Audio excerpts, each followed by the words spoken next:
Assalamu alaikum dear students, how are you all? I hope you will be fine. As you know that we are studying chapter 10 acids, bases and salts. और last 2 videos में हमने acids की और basis के 2 concepts read out किए थे. First one was Arrhenius concept of acid and bases and the second one was Lowry Bronsted concept of acid and bases. उन दोनों में अगर हम बात करें तो हमने पढ़ा था आर्हीनियस के अंदर के एसिड्स वो सब्सटेंस हैं जो किसी एक्वस मीडियम के अंदर H पॉजिटिव आयन देते हैं यानी प्रोटॉन देते हैं. और बेस हमने पढ़ी कि वो सब्सटेंस जो किसी एक्वस मीडियम के अंदर हाइड्रोक्साइड आयन देती है.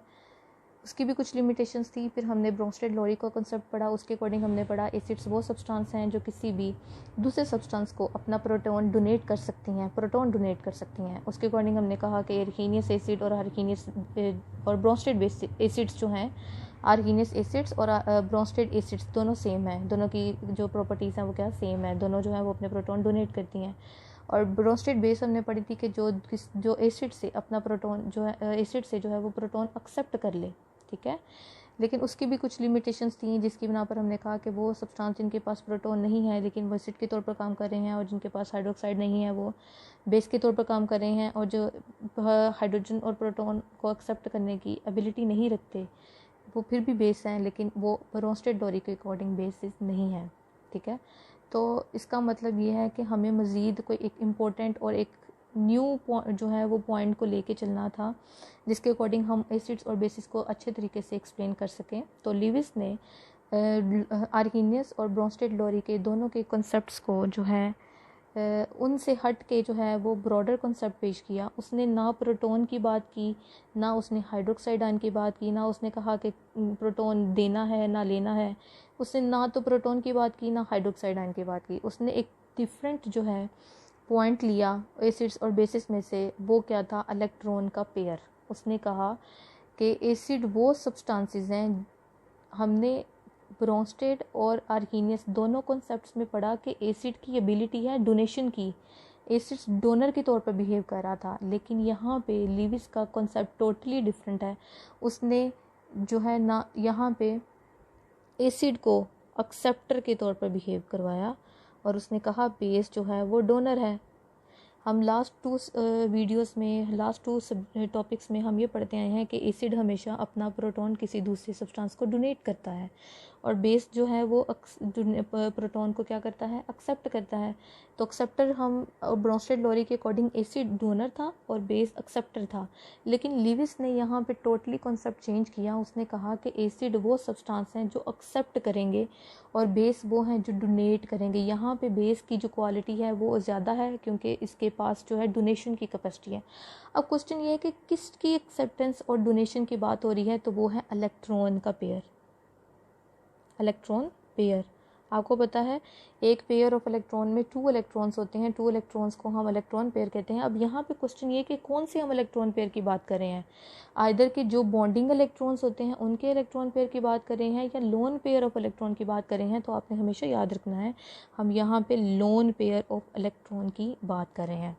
9th क्लास में जब हमने कोऑर्डिनेट कोवेलेंट बॉन्ड पढ़ा था तो उसमें हमने कहा था कि जिसके पास लोन पेयर होगा, lone pair mean extra electron का पेयर होगा, वो किसी भी दूसरे ज़रूरतमंद सब्सटेंस को अपना वो इलेक्ट्रॉन का पेयर डोनेट करने की कैपेबिलिटी रखता है. और जिसके पास इलेक्ट्रॉन के पेयर की कमी है वो इलेक्ट्रॉन के पेयर को एक्सेप्ट करने की और अपने आप को स्टेबल करने की एबिलिटी रखता है. अच्छा जी, यहाँ पे हम बात करेंगे कि एसिड वो सब्सटेंस है जो किसी भी बेस से इलेक्ट्रॉन के पेयर को क्या करेगा? एक्सेप्ट करेगा. क्यों? क्योंकि इसके पास जो एक्सेप्ट करने वाला होगा उसके पास क्यों क्या होगी? इलेक्ट्रॉन्स की कमी होगी, क्योंकि वो क्या होगा? डेफिशिएंट ऑफ इलेक्ट्रॉन पेयर का डेफिशिएंट होगा, उसके अंदर कमी होगी.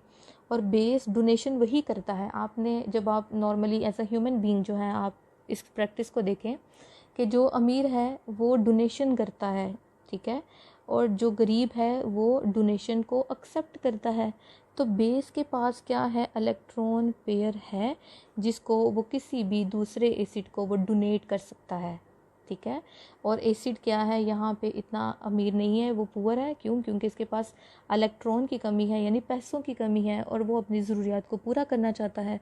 तो बेस उसको क्या करेगा? अपने इलेक्ट्रॉन पेयर को उसे डोनेट करेगा और डोनेट करके उसको स्टेबल कर देगा, उसको थोड़ा क्या कर देगा, उसको उसकी ज़रूरियात को पूरा करने में हेल्प आउट करेगा। क्लियर हो रहा है, समझ आ रही है? This concept is clear to you कि बेस यहाँ पे डोनर है और एसिड क्या है, एक्सेप्टर है।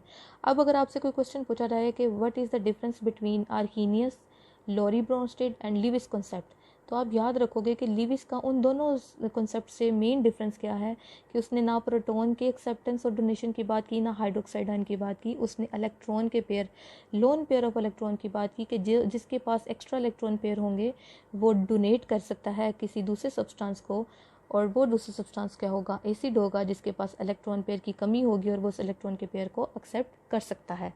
Is that clear to all of you? ठीक है।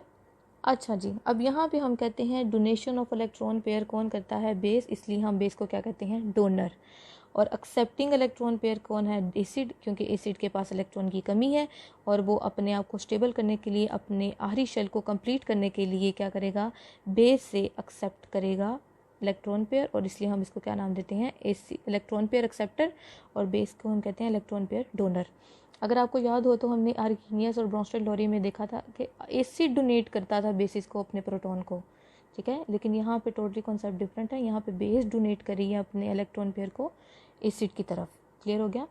अच्छा जी, अब यहाँ पे डिफ्रेंशिएट हमने करना है कि बेसिकली लोन पेयर और बॉन्ड पेयर में क्या डिफरेंस होता है। यहाँ पे मेरे पास है नाइट्रोजन, नाइट्रोजन का एटॉमिक नंबर होता है 7, फर्स्ट शेल में 2 इलेक्ट्रॉन होते हैं, बाकी 7 में से 2 निकाल दें, 5 इलेक्ट्रॉन इसके आखिरी शेल में हो गए। तो मैंने यहाँ पे क्रॉस फॉर्म में 5 इलेक्ट्रॉन्स मेंशन किए हैं, 1 2 3 4 5।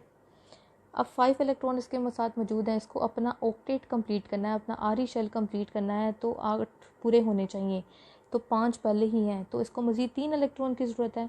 तो हाइड्रोजन क्या है, अपना 1 इलेक्ट्रॉन लेके आता है, वो इसके साथ क्या कर लेता है, बॉन्डिंग कर लेता है। ये हाइड्रोजन आता है, ये इसके इलेक्ट्रॉन के साथ बॉन्डिंग कर लेता है, और ये वाला इस हाइड्रोजन के साथ आता है, तो ये इस बॉन्डिंग करके ये किस में चेंज हो जाएगा, NH3 में, अमोनिया बन जाएगा। लेकिन ये दोनों, ये इलेक्ट्रॉन पेयर, ये दोनों इलेक्ट्रॉन पेयर, ये क्या है, bond pair of electron, bond pair. वो इलेक्ट्रॉन जो बॉन्डिंग करते हैं वो वैलेंस इलेक्ट्रॉन।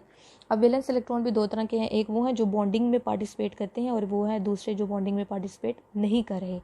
तो ये इलेक्ट्रॉन्स हैं जिन्होंने बॉन्ड बनाने में जो है अपने आप को पेयर अप किया दूसरे एटम के इलेक्ट्रॉन के साथ, तो ऐसे हम इलेक्ट्रॉन को कहते हैं बॉन्ड पेयर इलेक्ट्रॉन। ठीक है। अब ये वाला इलेक्ट्रॉन का पेयर है जो आपको नज़र आ रहा है, ये किसी भी बॉन्डिंग, किसी भी हाइड्रोजन के साथ उसने बॉन्ड नहीं बनाया, इसको हम कहते हैं लोन पेयर। जो किसी भी एटम के शेल के अंदर एक्स्ट्रा इलेक्ट्रॉन मौजूद होते हैं, हम उनको यहाँ पे लोन पेयर का नाम देते हैं। कि ये अमोनिया जो है NH3 के पास, अब ये इलेक्ट्रॉन, नाइट्रोजन के हम यहाँ पे लोन पेयर शो करेंगे, 2 इलेक्ट्रॉन्स को शो करेंगे कि नाउ अमोनिया के पास एक्स्ट्रा इलेक्ट्रॉन का एक पेयर है, वो किसी भी एसिड को डोनेट कर सकता है, उस एसिड को जिसके पास इन 2 इलेक्ट्रॉन्स की कमी है। Are you getting the point? कि वो बॉन्ड पेयर ऑफ इलेक्ट्रॉन को डोनेट नहीं करता, वो अपने लोन पेयर ऑफ इलेक्ट्रॉन को डोनेट करता है। तो यहाँ पे कॉन्सेप्ट क्लियर हो गया कि यहाँ पे वो बॉन्ड पेयर ऑफ इलेक्ट्रॉन को डोनेट नहीं करता, बल्कि लोन पेयर ऑफ इलेक्ट्रॉन को डोनेट करेगा, उसको देगा ये इलेक्ट्रॉन जिसके पास इलेक्ट्रॉन की क्या होगी, कमी होगी, डेफिशिएंट होगा वो इलेक्ट्रॉन, और वो हमारे पास क्या है, एसिड है। एसिड हमेशा क्या होगा, इलेक्ट्रॉन की कमी होगी उसके पास, और वो हमेशा इलेक्ट्रॉन को एक्सेप्ट करेगा। तो ये एसिड क्या है, इलेक्ट्रॉन पेयर एक्सेप्टर है, और जो हमारे पास यहाँ पे बेस है वो है इलेक्ट्रॉन पेयर डोनर। यहाँ पे मैं 2 रिएक्शंस जो हैं वो शो करूँगी। आपने याद रखना है कि यहाँ पे हम दो कंपाउंड्स के दरमियान जो रिएक्शन शो करेंगे उसमें कोऑर्डिनेट कोवेलेंट बॉन्ड बनेगा। जैसे कि हमने लास्ट टाइम 9th क्लास में पढ़ा था कि एक मॉलिक्यूल में से जो एक मॉलिक्यूल है उसके पास एक्स्ट्रा इलेक्ट्रॉन का पेयर है, लोन पेयर है, वो दूसरे कंपाउंड को वो डोनेट कर देगा, और जो उनका रिजल्टेंट कंपाउंड जो बॉन्ड बनेगा वो होगा कोऑर्डिनेट कोवेलेंट बॉन्ड। ठीक है, जिसमें इलेक्ट्रॉन पेयर डोनर होगा और एक होगा इलेक्ट्रॉन पेयर एक्सेप्टर। अब यहाँ पे हम देखते हैं कि हमारे पास रिएक्शन है between BF3 boron try fluoride और अमोनिया NH3, इन दोनों के दरमियान हम जब रिएक्शन करवाते हैं तो हम देखते हैं कि इनमें से कौन जो है वो लीविस एसिड के तौर पर रिएक्ट करेगा और कौन जो है लीविस बेस के तौर पर रिएक्ट करेगा। लीविस एसिड वो है जो इलेक्ट्रॉन पेयर को, लोन पेयर ऑफ इलेक्ट्रॉन को एक्सेप्ट करने की एबिलिटी रखता है, और बेस वो है जो electron pair, loan pair of electron को डोनेट करने की एबिलिटी रखता है। तो बेस हमेशा इलेक्ट्रॉन पेयर डोनर है और एसिड हमेशा इलेक्ट्रॉन पेयर एक्सेप्टर है। हमारे पास यहाँ पे है BF3 और NH3। यहाँ पे नाइट्रोजन का हम देख लेते हैं। नाइट्रोजन के आउटरमोस्ट शेल में 5 इलेक्ट्रॉन्स हैं, ठीक है। ये बॉन्ड बनाया हुआ है इसने हाइड्रोजन के साथ, ये वाला बॉन्ड बनाया हुआ है हाइड्रोजन के साथ, ये जो है ये वैसे ही क्रॉस हुआ है, ये कुछ भी नहीं है, ठीक है। अच्छा जी, यहाँ पे भी वो हाइड्रोजन के साथ इसका बॉन्ड है, ये NH3 है हमारे पास, ठीक है। ये आपके electron pair, lone pair show हो रहा है, ठीक है। अच्छा जी, प्लस यहाँ पे है हमारे पास BF3, बोरॉन जो है और उसका एटॉमिक नंबर होता है 5। इसके पहले शेल में 2 इलेक्ट्रॉन होंगे और बाकी जो 3 इलेक्ट्रॉन्स होंगे वो आखिरी शेल में होंगे। 3 फ्लोरीन के साथ ये बॉन्ड बना लेता है, एक फ्लोरीन आती है और ये बॉन्ड बन गया। अब 3 इसके पास पहले इलेक्ट्रॉन थे, 3 इसको फ्लोरीन के साथ शेयरिंग कर ली इसने इलेक्ट्रॉन की, तो कितने हो गए 6। अभी 8 पूरे नहीं हुए, इसका मतलब इसको मज़ीद 2 इलेक्ट्रॉन की ज़रूरत है। तो ये अमोनिया जो है, ये बोरोन जो है उसको बताता है कि मेरे पास जो है वो 2 इलेक्ट्रॉन की कमी है। इवन कि मैंने फ्लोरीन के साथ बॉन्ड भी बनाया है, तब भी मेरा जो लास्ट शेल जो है वो इनकम्प्लीट है। तो अमोनिया में से जो नाइट्रोजन है वो अपना इलेक्ट्रॉन का पेयर इसको क्या कर देती है, डोनेट करती है। तो ये बेस के तौर पर एक्ट कर रही है और ये एसिड के तौर पर एक्ट कर रही है, डोनर टुवर्ड्स एक्सेप्टर। हम एरो शो करते हैं, ये एरो आपने इस तरह से लिखना है आगे कि यहाँ पे जो है हमारे पास NH3, ठीक है, ये अपना लोन पेयर ऑफ इलेक्ट्रॉन को डोनेट कर रहा है टुवर्ड्स BF3। इसको आप ओपन फॉर्म में लिखेंगे, मैंने वैसे ही जो है वो क्लोज फॉर्म में लिखा है, ठीक है। तो ये प्रॉपर एक सिंगल प्रोडक्ट बनती है जिसमें आप हमेशा लोन पेयर की जो है ट्रांसफरिंग शो करते हो। ये ट्रांसफ़र करता है अपना electron pair from base towards acceptor acid, तो ये हमेशा डायरेक्शन शो होगी फ्रॉम बेस टुवर्ड्स एसिड। तो ये सिंगल स्पीशी बनती है और इस बॉन्ड को हम नाम देते हैं coordinate covalent bond. Covalent bond की ये टाइप है, यानी कि बेसिकली बेस और एसिड आपस में शेयरिंग करते हैं इस इलेक्ट्रॉन के पेयर की। टोटली ट्रांसफ़र नहीं होता, शेयरिंग इस तरह से होती है कि at the same time nitrogen का भी ये पार्ट रहेगा और ये BF3 में बोरोन का भी पार्ट रहेगा। तो इस सिंगल प्रोडक्ट को हम क्या नाम देते हैं, एडक्ट का नाम देते हैं, ठीक है। Adduct is a single species that is formed during a coordinate covalent bond formation and हम कहेंगे कि हमेशा जो है डोनर टुवर्ड्स एक्सेप्टर, हम एरो के साथ उन दोनों एसिड और बेस को रिप्रेजेंट करके एक सिंगल प्रोडक्ट जो है वो शो करते हैं और ब्रैकेट्स हम शो करते हैं, तो हम उस प्रोडक्ट को नाम देते हैं सिंगल स्पीशी का, ठीक है। ये क्लियर हो गया आपको कि बोरोन जो है बेसिकली क्या करता है, एसिड के तौर पर बिहेव करता है क्योंकि इसके पास इलेक्ट्रॉन की कमी है। तो एसिड एक्सेप्टर को हम कहते हैं क्योंकि एसिड वो सब्सटेंसेस हैं जिनके पास इलेक्ट्रॉन की कमी है और वो इलेक्ट्रॉन को एक्सेप्ट करने की एबिलिटी रखते हैं, और बेस वो है जो किसी भी जिसके पास एक्स्ट्रा जो वो एकोमोडेट वो करता है इलेक्ट्रॉन्स को, वो लोन पेयर ऑफ इलेक्ट्रॉन्स होते हैं जिनको वो जो डोनेट करके कोऑर्डिनेट कोवेलेंट बॉन्ड बनाता है और उस बॉन्डिंग के दौरान सिंगल स्पीशी बनती है, डेट इज़ कॉल्ड अडक्ट, ठीक है। सो अडक्ट क्या है, सिंगल स्पीशी है। नेक्स्ट हमारे पास सेकेंड रिएक्शन है, हमारे पास reaction between ammonia and H positive. Same यहीं पे हम यहाँ पे लिखेंगे अमोनिया जो है, अमोनिया के आउटरमोस्ट शेल में जो है यहाँ पे कितने इलेक्ट्रॉन शो हो रहे हैं, NH3 जो है यहाँ पे अमोनिया है, इसके पास यहाँ पे 2 इलेक्ट्रॉन है, ये लोन पेयर ऑफ इलेक्ट्रॉन है। जो लोन पेयर ऑफ इलेक्ट्रॉन की डेफिनेशन है the electrons present on an atom, ठीक है, that do not take part in bonding, उनको हम क्या नाम देंगे। तो ये हमेशा लोन पेयर हमेशा कोऑर्डिनेट कोवेलेंट बॉन्ड बनाते हैं और ये जो बॉन्ड पेयर्स होते हैं ये हमेशा कोवेलेंट बॉन्ड बनाते हैं। अच्छा जी, अब इसके पास आया है एक प्रोटॉन, हाइड्रोजन आयन आया। आपको पता है हाइड्रोजन जो है उसके अंदर एक प्रोटॉन होता है, न्यूट्रॉन नहीं होता, उसके आउटरमोस्ट शेल में एक इलेक्ट्रॉन होता है। अगर हम इस हाइड्रोजन का ये वाला इलेक्ट्रॉन रिमूव कर दें तो ओवरऑल हमारे पास क्या आता है, प्रोटॉन आता है, क्योंकि इलेक्ट्रॉन तो निकल गया, ओवरऑल एक ही प्रोटॉन था। तो अब हाइड्रोजन को कहते हैं कि H पॉजिटिव के तौर पर ये बिहेव कर रहा है। अब अगर देखा जाए तो इसका पहला शेल है, उसके पहले शेल में 2 इलेक्ट्रॉन होना ज़रूरी है। इसके दोनों जो हैं, इसका कंप्लीट जो पहला शेल कम्प्लीटली तौर पर जो है वो फ्री है। इसको कितने इलेक्ट्रॉन की ज़रूरत है? 2 इलेक्ट्रॉन्स की ज़रूरत है। अगर उसको ये 2 इलेक्ट्रॉन मिल जाएँ तो ये क्या हो जाएगा, अपने आप को स्टेबल कर लेगा। ठीक है। इसी तरह नाइट्रोजन की अगर हम बात करें तो नाइट्रोजन के पहले शेल में कितने इलेक्ट्रॉन होते हैं? 2 इलेक्ट्रॉन्स होते हैं। और सेकंड जो लास्ट शेल है उसमें कितने होते हैं? 5 इलेक्ट्रॉन्स, जिसमें एक यहाँ से हाइड्रोजन के साथ वो बॉन्ड बना लेता है, ये वाला इलेक्ट्रॉन शेयर करके, ये वाला इलेक्ट्रॉन शेयर करके NH3 की फॉर्म में आता है। और ये वाला जो है लोन पेयर, ये उसको डोनेट कर देगा। और ये वाला जो है हाइड्रोजन आयन, इसको हम प्रोटॉन भी कहते हैं, रीज़न मैंने बता दी है। It is deficient of 2 electron. So in this reaction ammonia is acting as a base already because it has lone pair of electron, and H positive is acting as acid because it has tendency to accept the lone pair of electron to complete its octet and become stable. तो overall क्या होगा reaction? NH3। अच्छा, आपने ये याद रखना है, dot और क्रॉस मेथड है, उसमें हम एक एलिमेंट के जो इलेक्ट्रॉन है उनको डॉट से रिप्रेजेंट करते हैं और दूसरे एलिमेंट के जो इलेक्ट्रॉन है उनको क्रॉस से रिप्रेजेंट करते हैं। ये जो है डोनेशन होगी टुवर्ड्स H पॉजिटिव। ठीक है, ओवरऑल आपके पास क्या आ जाएगा? ठीक है, इसको अगर हम इस तरह से लिख लें, ओवरऑल पे चार्ज अब आएगा प्लस बाहर की तरफ, क्योंकि यह बन गया है अमोनियम आयन। NH3 था, अब ये NH4 पॉजिटिव आयन बन गया है। ठीक है, तो इसको हम क्या कहते हैं? Ammonium ion. तो ये पूरी की पूरी एक अडक्ट बनी है, सिंगल प्रोडक्ट बनी है, जिसको हम क्या नाम देंगे? एडक्ट का। ठीक है, और इसका मतलब ये है, आपने हमेशा एरो रिप्रेजेंट करना है और एरो की डायरेक्शन होनी चाहिए फ्रॉम डोनर टुवर्ड्स एक्सेप्टर। ये शो करेगा कि इलेक्ट्रॉन पेयर कहाँ से किस सब्सटेंस में ट्रांसफ़र हो रहा है। Ammonia is donating it's electron towards proton H hydrogen ion, और वो हाइड्रोजन आयन अपने आप को क्या करेगा? स्टेबल। और ओवरऑल जो चार्ज आएगा वो पॉजिटिव प्रोटॉन की वजह से आ जाएगा।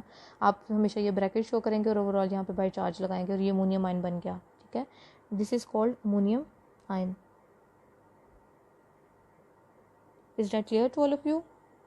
अब हमें पता चल गया कि लिविस एसिड वो सब्सटेंस है जो किसी भी दूसरे सब्सटेंस से इलेक्ट्रॉन पेयर को डोनेट एक्सेप्ट करने की एबिलिटी रखता है, क्योंकि इसके पास एक्स्ट्रा इलेक्ट्रॉन की कमी है, उसके पास एक्स्ट्रा इलेक्ट्रॉन की कमी है और इसके पास स्पेस है कि वो एक्स्ट्रा इलेक्ट्रॉन को मज़ीद अकोमोडेट कर सकता है ताकि वो अपना शेल कंप्लीट कर सके। और बेस वो सब्सटेंस है जिसके पास एक्स्ट्रा इलेक्ट्रॉन मौजूद है और वो किसी भी दूसरे एसिड को डोनेट करके अपने आप को जो है क्या कर सकता है? स्टेबल कर सकता है। तो अब यहाँ पे हम mean wise acid, Lewis acid और लिविस बेस की प्रॉपर्टीज़ को स्टडी करेंगे। ठीक है, ये जो हाइड्रोजन आयन है इसके ऊपर पॉजिटिव चार्ज है, तो जिस आयन के ऊपर पॉजिटिव चार्ज हो हम उसको केट आयन भी कहते हैं। तो ये क्वेश्चन आ सकता है इंपॉर्टेंट कि why H positive ion act as और cation act as a Lewis acid, कि लिविस एसिड के तौर पर क्यों बिहेव करता है। तो आपको मैंने रीज़न बता दिया कि इसके पास एक इलेक्ट्रॉन होता है, जब वही इलेक्ट्रॉन रिमूव करा दें तो एक प्रोटॉन होने की वजह से ओवरऑल इसके ऊपर चार्ज क्या आ जाता है? प्रोटॉन पे पॉजिटिव चार्ज होने की वजह से ओवरऑल इसके ऊपर पॉजिटिव चार्ज आएगा। और ये आयन जो है बेसिकली पॉजिटिव चार्ज वाला है, तो इसको हम केट आयन कहते हैं। और इसके पास इलेक्ट्रॉन की कमी है, इसलिए वो अमोनिया के साथ जब रिएक्शन करेगा तो ये अमोनिया अपना लोन पेयर ऑफ इलेक्ट्रॉन इसको डोनेट कर देगा, जिसकी वजह से हम कहेंगे कि ये डोनेशन एक्सेप्ट करने की एबिलिटी रखता है। That's why this cation is also known as Lewis acid. ये लिविस एसिड के तौर पर बिहेव कर रहा है और ये लिविस बेस के तौर पर बिहेव कर रहा है। ओके, लिविस एसिड की प्रॉपर्टीज़ जो हैं वो सबसे पहले हम देख लेते हैं। लिविस एसिड वो होते हैं जो इलेक्ट्रॉन के पेयर को एक्सेप्ट करने की एबिलिटी रखते हैं, यानी कि इनके पास क्या होगा? इलेक्ट्रॉन की कमी होगी। तो हम क्या कहेंगे कि किसी भी कंपाउंड के अंदर जो सेंट्रल पार्ट होता है एटम का, वो जो है क्या करेगा? लिविस एसिड के तौर पर क्या करेगा? बिहेव करेगा, क्योंकि उसका जो इनकम्प्लीट है वो central atom, the central atom of an compound that has incomplete octet. Incomplete octet का मतलब यह है कि उसका आरी शेल जो है वो इनकम्प्लीट है, इनकम्प्लीट ऑक्टेट है, उसकी वजह से क्या करेगा? ये इलेक्ट्रॉन पेयर को क्या कर सकता है? एक्सेप्ट कर सकता है। अब वो एलिमेंट्स, वो कंपाउंड्स वो कौन कौन से हैं हमारे पास? BF3 अभी हमने एग्जांपल पढ़ी, उसमें जो सेंट्रल वाला जो एलिमेंट है वो है बोरोन। बोरोन के पास इलेक्ट्रॉन की कमी थी, फ्लोरीन के साथ बॉन्ड बनाने के बावजूद इसके पास 2 इलेक्ट्रॉन की कमी थी, तो वो 2 इलेक्ट्रॉन जो लोन पेयर है उसने अमोनिया से लिए। इसी तरह हमारे पास है एल्यूमिनियम क्लोराइड। एल्यूमिनियम क्लोराइड में जो ये वाला जिसके पास जिसके नंबर ऑफ एटम्स कम होते हैं वो सेंट्रल एटम होता है, ये वाला। अब एल्यूमिनियम जब क्लोरीन के साथ 3 बॉन्ड बना लेता है, फिर इसके पास मज़ीद 2 इलेक्ट्रॉन्स की कमी रहती है, तो यहाँ पे ये जो है एल्यूमिनियम क्लोराइड जो है लिविस एसिड के तौर पर क्या करेगा, बिहेव करेगा। इसी तरह हमारे पास है FeCl3 आयरन क्लोराइड, जिसमें Fe आयरन जो है क्लोरीन के साथ 3 बॉन्ड बनाने के बावजूद भी क्या है, इसके पास मज़ीद 2 इलेक्ट्रॉन की कमी है। तो इसका मतलब ये है कि वो कंपाउंड्स मॉलिक्यूल्स जिनमें सेंट्रल एटम है उसका इनकम्प्लीट ऑक्टेट हो, तो वो एक्सेप्टर के तौर पर बिहेव करते हैं, और एक्सेप्टर वही इलेक्ट्रॉन पेयर को एक्सेप्ट करते हैं, और उनको हम क्या नाम देते हैं, लिविस एसिड्स का। ठीक है, हमें पता चल गया कि कौन लिविस एसिड के तौर पे बिहेव करेगा। और इसके अलावा जो हमने पढ़ा केटाइंस जिन पे पॉजिटिव चार्ज होता है, पॉजिटिव चार्ज वाले जो आयंस हैं, ठीक है, जिनके ऊपर पॉजिटिव आयन होगा, पॉजिटिव आयन हमेशा क्या होता है, लॉस ऑफ इलेक्ट्रॉन की वजह से होता है। जिनके पास इलेक्ट्रॉन की कमी होती है, ठीक है, वही हमेशा इलेक्ट्रॉन के पेयर को क्या कर सकते हैं, एक्सेप्ट कर सकते हैं। तो हमारे पास जितनी भी मेटल आइंस हैं केटाइंस हैं, मेटल केटाइंस हैं, वो हमेशा क्या करते हैं, एसिड्स के तौर पर क्या करते हैं, बिहेव करते हैं। जिसमें हमारे पास एग्जांपल आती है सोडियम की। इसमें हमारे पास आती हैं सोडियम एटम, सोडियम आयन आता है, सोडियम मेटल है, सोडियम का पॉजिटिव आयन केटाइन, पोटाशियम और कैल्शियम आयन। ये जो तीनों एलिमेंट्स हैं, ये दोनों एसिड्स के तौर पर तो बिहेव करती हैं लिविस एसिड के तौर पर, लेकिन इनके पास बहुत कम टेंडेंसी होती है कि किसी भी इलेक्ट्रॉन पेयर को ये एक्सेप्ट कर लें। लेकिन हमारे पास जो है H पॉजिटिव आयन और सिल्वर आयन, ये दोनों जो हैं इनके पास ज़्यादा टेंडेंसी होती है कि ये इलेक्ट्रॉन पेयर को क्या कर लें, एक्सेप्ट कर लें और अपने आप को क्या कर लें, स्टेबलाइज कर लें। क्लियर हो गया आपको? तो हमने पता कर लिया कि वो कंपाउंड्स जिनका सेंट्रल एटम जो है वो इनकम्प्लीट ऑक्टेट हो, वो लिविस एसिड के तौर पर कर सकता है। और ज़्यादातर जो मेटल आयंस होते हैं, केट आयंस, जिसमें हमने भी पढ़ा हाइड्रोजन आयन जो है अमोनिया से इलेक्ट्रॉन पेयर को एक्सेप्ट कर सकता है due to shortage of electron, तो हम उनको कह सकते हैं कि ये भी लिविस एसिड के तौर पर बिहेव करते हैं। अब हम बात करेंगे लिविस बेसिस जो हैं, लिविस बेसिस की कौन सी प्रॉपर्टीज़ होनी चाहिए, कौन से कंपाउंड्स हैं, उनमें कौन सी प्रॉपर्टी हो कि वो लिविस बेस के तौर पर रिएक्ट करें। मेन चीज़ तो ये है कि उसके पास इलेक्ट्रॉन का पेयर होना चाहिए, ठीक है, ताकि क्योंकि लिविस बेस डोनर है, तो जब भी उसके पास extra lone pair of electron होगा तो वो क्या करेगा, इलेक्ट्रॉन को डोनेट करने की कैपेसिटी रखता है। तो वो न्यूट्रल कंपाउंड्स, अमोनिया जैसे हमने एग्जाम्पल ली न्यूट्रल कंपाउंड्स की, वो अमोनिया न्यूट्रल है, उसमें नाइट्रोजन के पास लोन पेयर ऑफ इलेक्ट्रॉन है, वो न्यूट्रल कंपाउंड्स जिनके पास एक्स्ट्रा इलेक्ट्रॉन का लोन पेयर ऑफ इलेक्ट्रॉन हो, और उस लोन पेयर ऑफ इलेक्ट्रॉन को वो किसी भी दूसरे सब्सटेंस को डोनेट करने की कैपेसिटी रखते हो, उनको हम क्या नाम देते हैं, लिविस बेसिस का। हमने यहाँ पे एग्जांपल पढ़ी अमोनिया की, हमारे पास जो अमोनिया है उसमें नाइट्रोजन के पास लोन पेयर ऑफ इलेक्ट्रॉन है, so it act as a Lewis base. इसके अलावा हमारे पास जो अमाइंस होती हैं NH2R NH2, किसी भी R ग्रुप के साथ जो है वो हम NH2 ग्रुप लगा दें तो इसमें NH2 के ऊपर जो नाइट्रोजन है उसके पास इलेक्ट्रॉन पेयर है, it can act as a Lewis base. इसके अलावा हमारे पास अल्कोहल होती हैं जिनके साथ R ग्रुप के साथ हाइड्रोक्सिल ग्रुप हो, उसमें जो ऑक्सीजन है उसके पास लोन पेयर ऑफ इलेक्ट्रॉन है, और इन्हीं लोन पेयर ऑफ इलेक्ट्रॉन की वजह से क्या करते हैं, ये लिविस बेस के तौर पर एक्ट करते हैं, ठीक है, यानी कि Lewis loan pair of electron का होना ज़रूरी है। अच्छा जी, अब हम बात करेंगे दूसरी बात, जैसे आपने याद रखना है केटाइंस हमेशा लिविस एसिड्स के तौर पर बिहेव करेंगे, और जब हम बात करेंगे एनाइंस की, जिनको हम नेगेटिव आइंस कहते हैं, नेगेटिव आइंस का मतलब ये है, नेगेटिव आयन का मतलब ये होता है कि इनके पास इलेक्ट्रॉन के ज़्यादा इलेक्ट्रॉन एक्स्ट्रा मौजूद है, वो किसी भी दूसरे पॉजिटिव पार्टिकल के साथ रिएक्ट करके अपने आप को वो क्या कर सकते हैं, न्यूट्रलाइज कर सकते हैं। तो anions are the negative ions, they have the capacity to donate its electron और टू एक्सेप्ट, यानी कि यहाँ तो किसी को अपना इलेक्ट्रॉन दे दें और यहाँ किसी पॉजिटिव पार्टिकल के साथ रिएक्ट करके अपने आप को स्टेबल कर लें और उसको भी स्टेबल कर दें, ठीक है। बात ये है, खुद नेगेटिव वाला जो है वो यहाँ तो प्रोटॉन को एक्सेप्ट करके अपने आप को न्यूट्रल कर ले, या किसी प्रोटॉन को अपना जो है वो इलेक्ट्रॉन डोनेट कर दे। तो यहाँ पे हम कहेंगे एनाइंस, जैसे कि हमारे पास यहाँ पे है CN नेगेटिव साइनाइड आयन, इसको बोलते हैं, इसके ऊपर नेगेटिव चार्ज है। इसके अलावा क्लोराइड आयन है और इसके अलावा हाइड्रोक्साइड आयन है।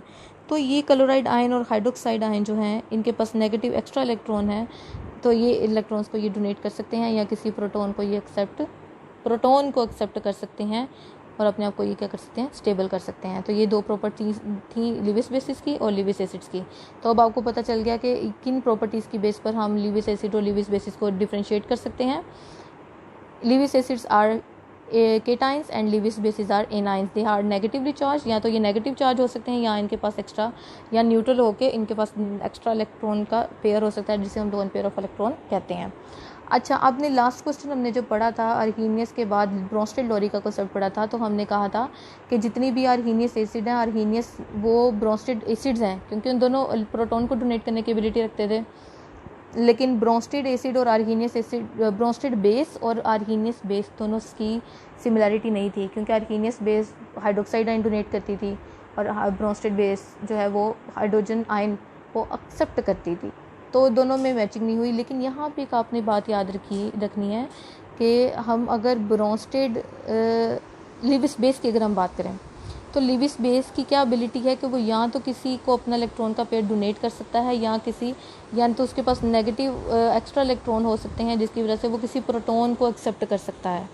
मैंने कहा ना कि यहाँ पे ये अगर किसी प्रोटॉन को एक्सेप्ट कर लेगा तो ये वाटर में चेंज हो जाएगा, और ये वाला जो है किसी प्रोटॉन को एक्सेप्ट कर लेगा तो ये HCl में चेंज हो जाएगा, ये कर लेगा तो ये हाइड्रोजन साइनाइड में हो जाएगा चेंज. इसका मतलब ये है कि लिविस बेस के पास एबिलिटी है कि या तो वो अपना इलेक्ट्रॉन पेयर को डोनेट कर दे या किसी प्रोटॉन को एक्सेप्ट कर ले और उसको अपना इलेक्ट्रॉन क्या कर ले, शेयर कर दे, डोनेट कर दे.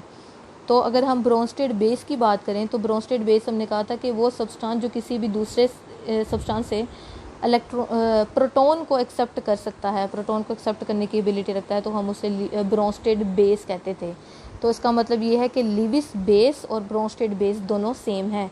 ब्रोंस्टेड बेस हमने कहा कि किसी दूसरे सब्सटेंस से प्रोटॉन एक्सेप्ट करने की एबिलिटी रखता है, तो वही रखता है जिसके पास नेगेटिव जो है चार्ज होगा, तभी वो पॉजिटिव को एक्सेप्ट करेगा और न्यूट्रल कर लेगा. इसी तरह यहाँ पे लिविस बेस को अगर हम देखें तो वो सब्सटेंस है जो किसी भी प्रोटॉन को एक्सेप्ट कर सकता है या उसके पास इलेक्ट्रॉन पेयर है तो उसको डोनेट कर सकता है या किसी प्रोटॉन को क्या कर सकता है, एक्सेप्ट कर सकता है. तो हम कहेंगे कि लिविस एसिड और और जो हमारे पास ब्रोंस्टेड लोरी एसिड हैं वो दोनों सेम नहीं हैं, लेकिन हम लिविस बेस और ब्रोंस्टेड बेस को आपस में कह सकते हैं दोनों क्या हैं, सेम है.